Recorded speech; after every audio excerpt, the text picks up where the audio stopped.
I don't have a problem with killing. I like a little killing now and then. What's wrong with that?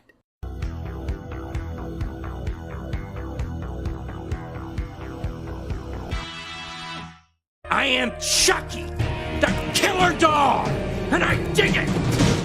What's up, everybody? Welcome back to the Dave Cave. I, as always, am Dave. Now, before we get started, stay on top of all things horror and heroes as it comes fresh out of the Dave Cave. Hit that subscribe button so you don't miss a minute. Today, we are continuing my Child's Play review series with the 5th entry in the series with what many consider the butthole of the entire franchise with Seed of Chucky. Seed of Chucky was directed by Don Mancini. It's the first one he directed of the entire series, despite having his hand in the entire franchise up into this point. And it stars Jennifer Tilly as Tiff, but then also stars Jennifer Tilly as Jennifer Tilly, but also at one point as Tiffany. Yeah, I know it's a little messed up. But then you also have Brad Dourif coming back as Chucky. You have Redman in there, and then you also have Billy Boyd coming in as Glenn/Glenda. And that really is probably the most interesting character of the entire film. And the film picks up 6 years after Bride of Chucky. After Chucky's been killed, Tiffany's been killed, and Glenn was born. This asshole traveling showman uses Glenn as a ventriloquist doll. And really, Glenn is... he's a captive. He is being used for the fact that he's this demon doll, but really no one knows what Glenn is except for kind of this guy, but he doesn't even really know. But when Glenn finally gets away from this asshole, he gets to try to go after what he sees are his parents, because Chucky and Tiffany are being made into a meta-level Hollywood movie about the reign of these murderous dolls.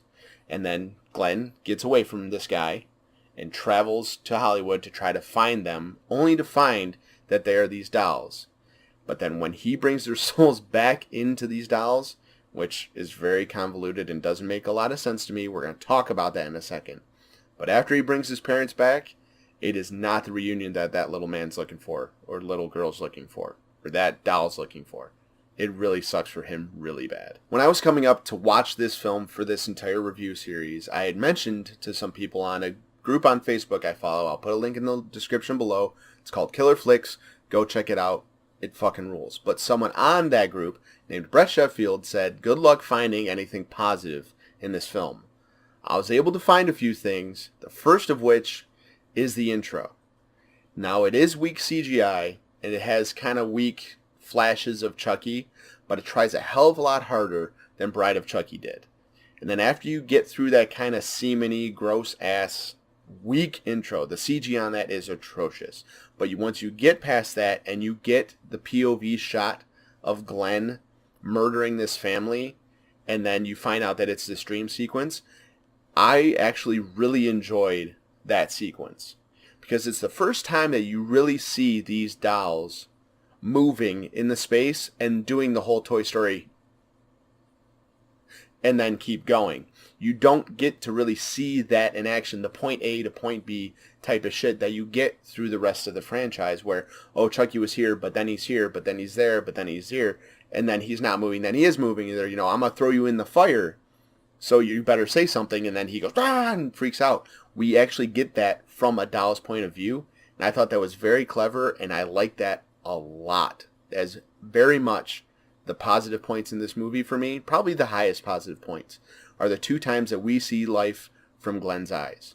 It's awesome. But where there is good, pretty much in this movie, there's a majority of bad. And because I've talked about it for 1 through 4, Bride, we are going to talk about the shitty logic of resurrection in this film.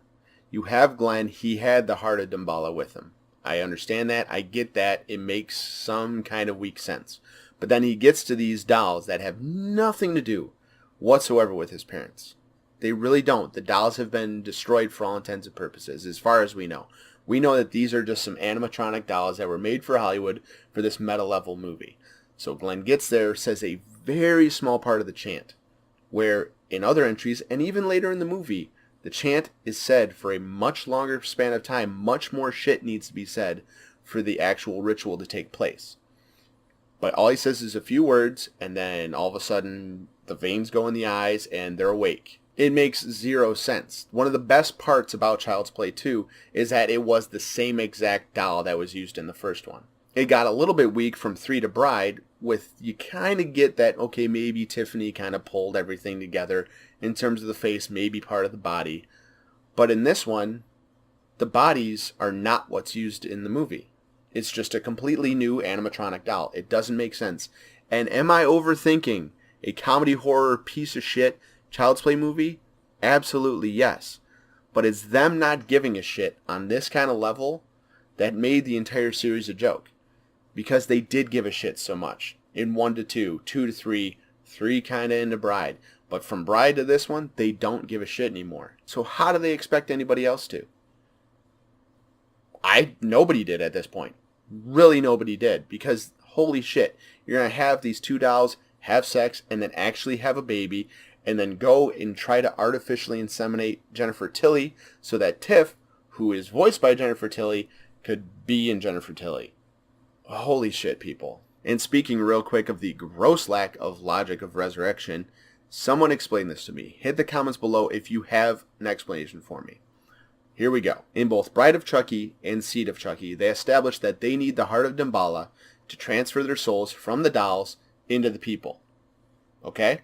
Which, okay, I get that. Sure, have that relic. Makes sense.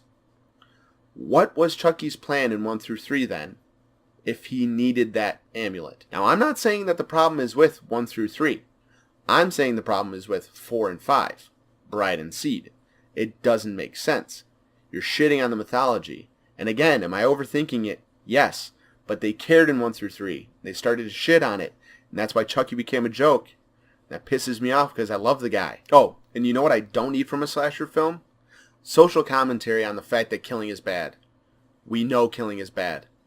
This film has so much gore and just brutal badassery. Sometimes it's a little bit cheesy. But they have so much brutal badassery in this movie that it doesn't make sense to have a character who's trying to not kill. It's a dumb subplot. Get it the hell out. Here's another positive I found in this movie. Again, there's not a lot of them, but Fangoria gets a nod. I like that a lot. But as I said before, all the good gets a lot of bad. And what's bad about this is the Fangoria nod is followed immediately by Chucky jacking off to it. I don't need to see Chucky jack off. At all. Ever again. And you know what is so much more worse about that? Is they incorporate his iconic, awesome laugh into his O-face. What the fuck? Now I understand that this film is meant to be kind of a parody on the entire slasher genre and really kind of Chucky as a whole. But the only way that that really would kind of have worked if it had been a kind of scary movie type of parody. When you're using your own characters to belittle your own characters, it's a slap in the face of everything that has come before it. As much as a kind of craziness that Bride of Chucky was, it still holds with 1 through 3.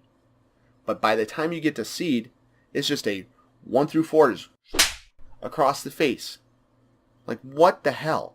We don't need to bastardize these characters. We get that you guys are trying to make Jennifer Tilly's kind of pseudo-success a joke. We get that you're trying to make it seem that you think she's fat, and you're trying to degrade this character and this person for laughs. But holy shit, man. You're throwing your own people under the bus. For the majority of this movie, gone are the days where Chucky actually has teeth. He is a family man who's trying to struggle with being a dad to this what he wants to be little boy, but also trying to become a human, but also try to not let his wife know that he's still a killer, but he's Chucky. He's a slasher. And as he says later, he is one of the most infamous slashers in history. He's Chucky, the killer doll, and he digs it. That also is one of the best parts of this film, because by the end of it, Chucky gets his teeth back. He actually owns the fact that he is who he is. And I absolutely am here for it. I loved it. On this watch through, when I got to that scene, I was like, fuck yeah, you are Chucky. You are Chucky the killer doll. Own that shit. It's good to have your teeth back. Now go kill somebody. I mentioned earlier that Glenn/Glenda was one of my favorite parts of this film. And that is very true. Because you have that duality of the boy who Chucky wants to be his little boy, is more in line with Tiff, who Tiff is trying to kind of go clean. But then you have crazy-ass Glenda, who is really my favorite side of the character by far. She's just batshit crazy. Sides more with Chucky's kind of philosophy. And when you finally get Glenda showing her face, holy shit, that is another one of the best scenes in this film, is you get another POV shot, which again, I've said before, I like that a lot. You get that POV shot where they kill Joan, who is actually one of the few innocents of this film. She dies, gets set on fire, and falls off to her death. And then you find out that it wasn't Tiff that did it, and that it was Glenda. And the way Billy Boyd plays Glenda, and just the batshit crazy she is, was awesome. I would say that is one of the few things that I'm looking forward to for Don Mancini's TV series, is the crazy-ass Glenda character. I hope they lean into her, give her more insanity, and have kind of like a weak Glenn, and then Glenda kind of has to defend him and basically takes care of anything that gets Glenn down, sad, whatever. I think it's going to be really messed up, but I think it could be really awesome. They need to lean into that relationship. The last and possibly biggest positive of this film is the death of Chucky. They bring back the brutal ass kicking. If you've watched my Bride of Chucky review, if you haven't, it's in the description below. But if you've watched my Bride of Chucky review, you know that I think that kill was a bitch kill. I hated that kill. They just shot him a bunch of times. Weak as hell. In this one, you have Glenn, not Glenda, Glenn, chops his shit up and decapitates him. Awesome kill. Solid Chucky kill overall. Well done. And real quick, while we're talking deaths, which is your favorite of the film? Hit the comments, let me know. Mine, easily, Joan. The Birth of Glenda, Joan, holy shit, awesomeness. Now, for as weird as it was, I do give props to the way they ended this film. I'm not a gigantic fan of just the kind of happy-go-lucky ending, and then you have Chucky's arm that grabs Glenn by the throat. But you actually have a concise attempt at an ending, which I've said before, you don't always get in the Child's Play films. So they get a positive for that, as much as it's kind of weird and nothing really makes sense at that point. Really at all. Something that legitimately pissed me off in this movie, now keep in mind, I haven't seen this film since I saw it in theaters. Yeah, it's been that long, and for good goddamn reason. But something that pissed me off so much about this movie is the end credits where they show everybody. They give everybody's name, their actors, and all that, and basically highlight all of the comedy points in the film. As if to say, ha ha ha Chucky, ha ha ha. It's again a gigantic slap in the face of what a Chucky movie should be. And luckily I don't ever, if I don't want to, have to watch this movie again. I went into this watch through with a completely open mind. I really did. I know that it has been a very long time since I have seen this movie, and I wanted to possibly go in and be completely surprised. I wasn't at all whatsoever. It was just as bad as I remember it being. It felt like New Nightmare in that it had the Hollywood aspect, but New Nightmare went back to the roots and then made it scary. They gave a shit and they did it right. This movie did everything wrong. Everything wrong.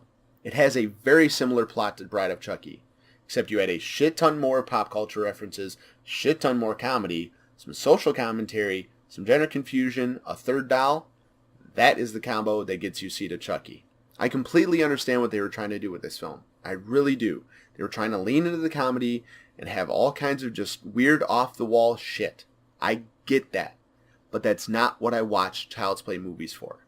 I watch Child's Play movies to watch Chucky fuck people up and do his thing. I watch Chucky to have a little bit of wit, a little bit of smart-assness, and him to mess people up. It's at this point in time that Chucky had a very similar problem that another very iconic slasher had. But we're going to get to him. Oh, are we going to get to him? Yes, I am saying absolutely that for me, this is the worst of the series. For you, where do you rank it? Hit the comments and let me know. I've been very surprised lately that there are a fair amount of people that don't put this at the bottom. And while you're down there, I have links to the rest of my Child's Play review series in the description below. I also have a couple other Child's Play related videos. Go check all that out. Alright, that is going to do it for me today. Thank you so much, as always, for stopping by the Dave Cave. I'll see y'all real soon for Curse of Chucky. Till then, take care.